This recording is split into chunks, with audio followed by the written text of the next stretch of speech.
Hello, this is wmpyr once again here to talk about the LLC knife. And I have different designs here that I want to show you guys, and just share some of my thoughts, 2 cents of what I think about the LLC knives. So first of all, I know this is really important. I feel like for any kind of knife, if we're talking about practical usage, one of the most important things in a knife is going to be the grip. I know everyone wants to focus on the blade, right? What kind of steel it's made out of and all this kind of stuff.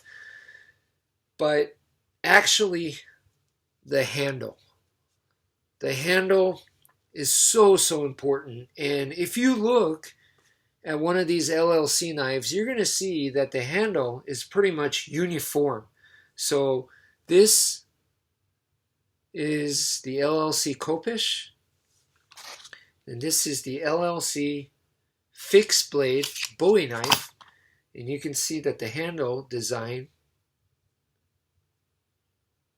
is pretty much identical, pretty much the same. This one is the Magnum Katana, so it is larger, but you can see handle design pretty much the same.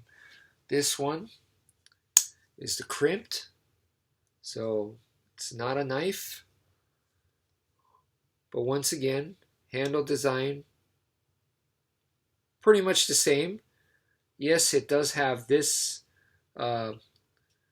cord cutter, but other than that, it's the same. So what that tells me is that the professor has put in a lot of time thinking and adjusting and working on this handle. He's tried different handles, and this is the one that he selected. And he has all these different blade shapes available and all these different models available, but the handle pretty much stays the same. Why? It's because he got it. He came to the conclusion that this is probably near perfect for him. And the handle has a lot of features, And one of the things you're going to notice is these cutouts right here, these finger cutouts right here. And that is when you grip it, you get a solid grip. No matter how you grip it, you can really feel that in your hands. And very important to have a solid grip, because you don't want to be dropping your knife. And then on top of that, it has these liners, these teeth sticking out, purposely sticking past the handle scales. Okay, so you can see that. What that does is it has multiple features, but it grips back. When you're holding this, the knife grips you back. That's the idea there. So it gives you a solid grip. And anyone who's done any kind of knife training or weapons training knows how important it is not to drop your weapon. And in fact, the old school Filipino martial arts that I was doing and teaching is pretty much, if you drop your stick, you're doing push-ups right there on the spot. The moment you drop it, give me 10. That's the way, I learned it, and that's the way that I teach it too sometimes. Not always, but yeah, that's the old school way.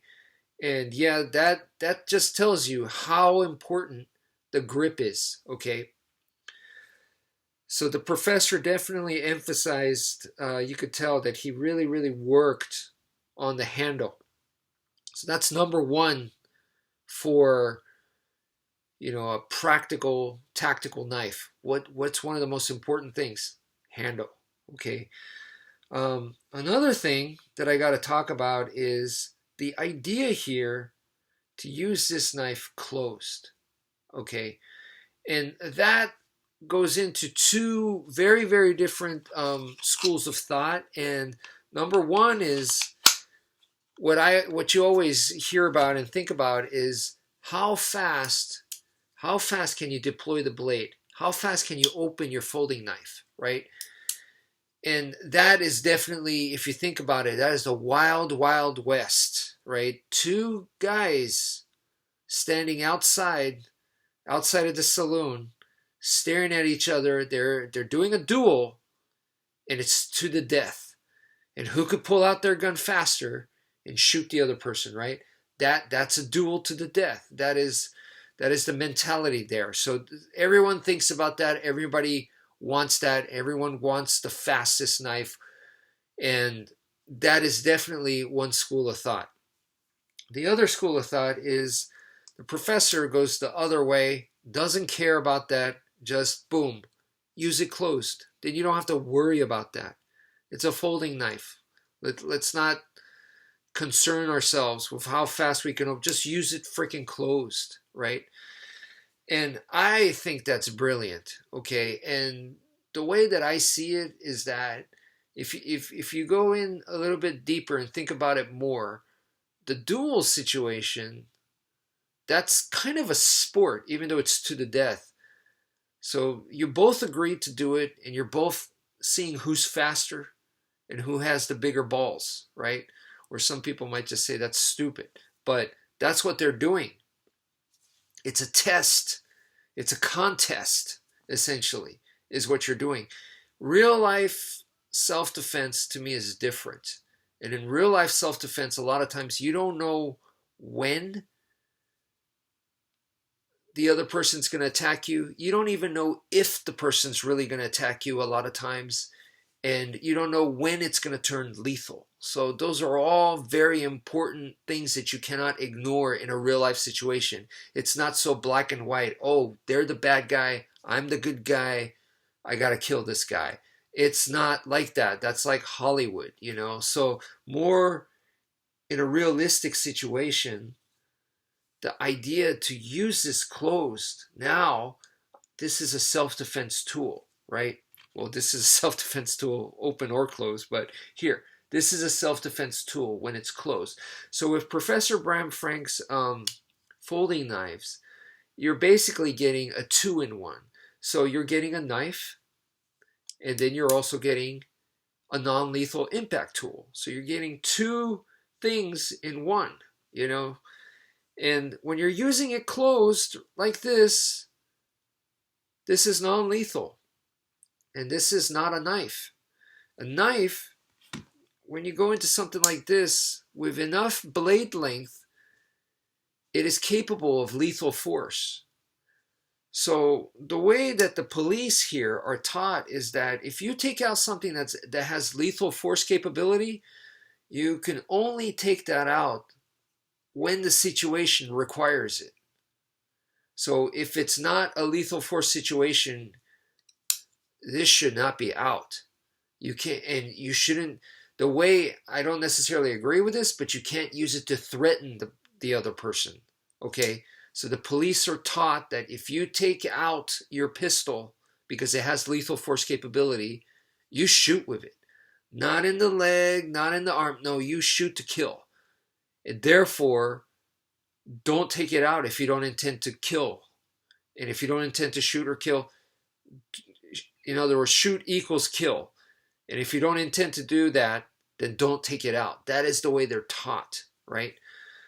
So if that's the case, the knife is kind of the same idea, because if it has lethal force, then you cannot take it out unless your mind is ready to use it and to take a life. And that's very, very intense, folks. So, you know, that I'm just saying that is the police mentality of the way they're taught with firearms, not necessarily with knives, but that's the mentality. I'm just saying that knife also has lethal force capability, certain blade lengths, and therefore you could kind of, I'm just jumbling it together, okay, for the sake of the argument. So if that's the case, right, if you use it closed, then in real life, a lot of times it's not so black and white. I don't know when it's going to be lethal force. I don't know if we're even going to go lethal force. I just know that I feel threatened. I just know that I need to protect myself. So in a situation like that, boom, use this non-lethal tool as is. And if it gets bad, then boom, here we go. I could go lethal if needed, okay?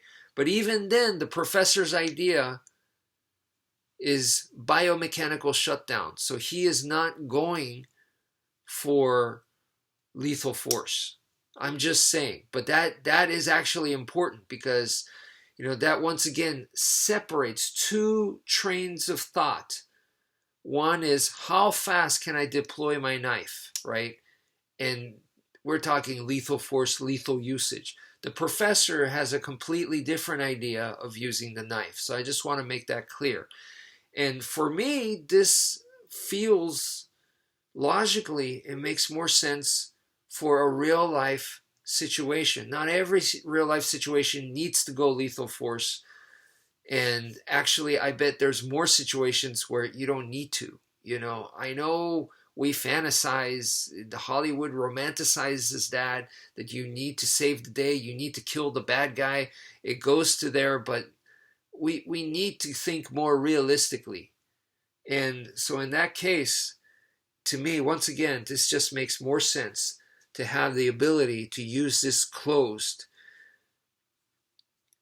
and then transition the kinetic opening where you can hook this on whatever you can, whether it's a branch or the leg of a table if you're on the ground, or a chair, or even the bad guy, you could hook on their arm, as you saw, and deploy the blade if necessary.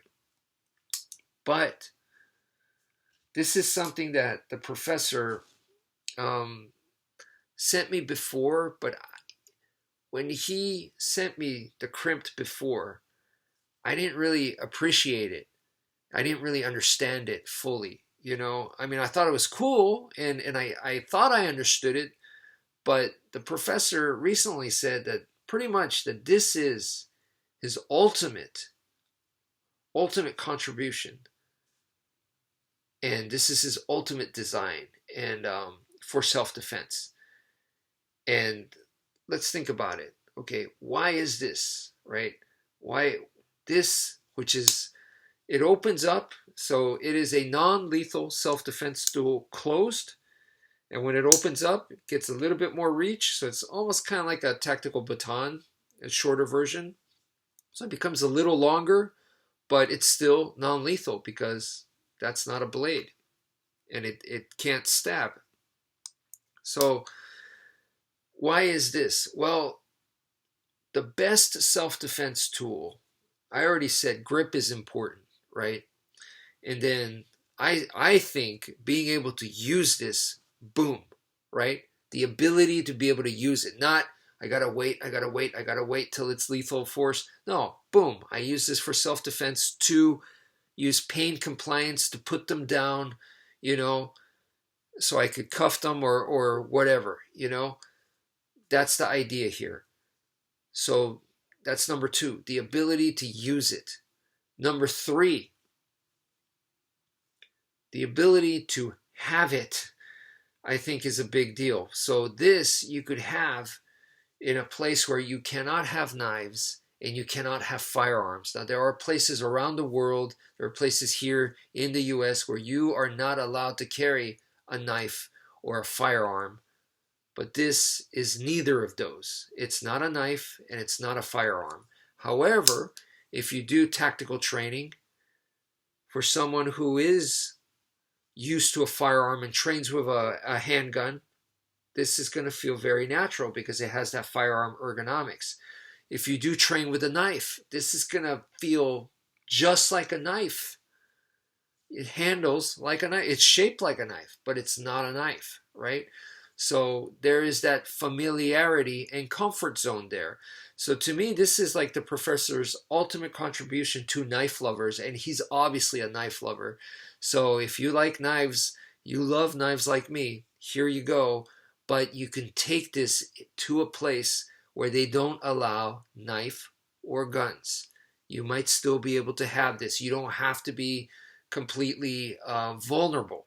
So that's what makes this great. Now, the one more thing, critical, this last point might be the most critical because, like I said, when the professor said to me that this was his ultimate, I was kind of like, you're ultimate? Really? I mean, you got so many other, you got cool knives. I mean, really? Over this, you know? And over this, really? And I thought about it. I really, really thought hard. Why would he say that? Why would he say that this guy right here, which is, it's not a knife, can't cut, can't stab, but yeah, it's as close as you can get to a knife without being a knife. And, you know, it is a non-lethal impact tool. Why would he say that? And the way that I thought of it was kind of like, okay, let's think about the UFC, right? So in the Ultimate Fighting Championship, people fought bare knuckle. And if they threw their shots 100%, break their hand, hurt their hand, injure themselves, they can't continue. Even if they win that one, they can't continue, right? Or they're going to have trouble. And we saw that a lot in the early UFCs. Well, then UFC 6, right? The glove. Tank Abbott wears a glove. Okay, so he's wearing the gloves, and you would think, you're wearing gloves? It's like holding you back. Why wouldn't you go bare knuckle? Well, it's to protect his hands. So by putting on the glove, which you think would hold him back, he was able to go full force punch without a care in the world, without worry. And to me, this kind of follows that logic, where now that you remove the blade edge, now I could use this and my skills fully and not worry that I'm going to kill the guy. Not worry that I'm going to accidentally use lethal force. With something like this, I have to make that decision and go to the arms. Don't go to the neck. I have to watch out for that when I make the stabs and stuff. I have to be very careful. Oh, I don't want to go through the organ. I don't want the organ to shut down. Things can become very, very serious. And then I'm going to have to live with that. And I know, you know, in Hollywood it's glorified. You know, I didn't mean to take a life, but I had to for the right reasons. I mean, it's so glorified. Really, it is a horrific thing, and you're going to be in big, big trouble legally. And I mean, you know, that person has a family, whatnot. I mean, even if they don't, once again, that's in your conscience, right? That is another human being. So, look, once again, the idea here that I could go 100% use my skills and not have to worry that I'm going to take a life. This, in a way, I can totally see how that makes this the ultimate in that sense, you know. So I could totally understand now why the professor gives this so much credit in that sense. This is for knife lovers, but now for the real world. So those are just some thoughts that I wanted to share with you guys. I hope you found it interesting. That's it for now. Thank you for viewing, and take care, folks.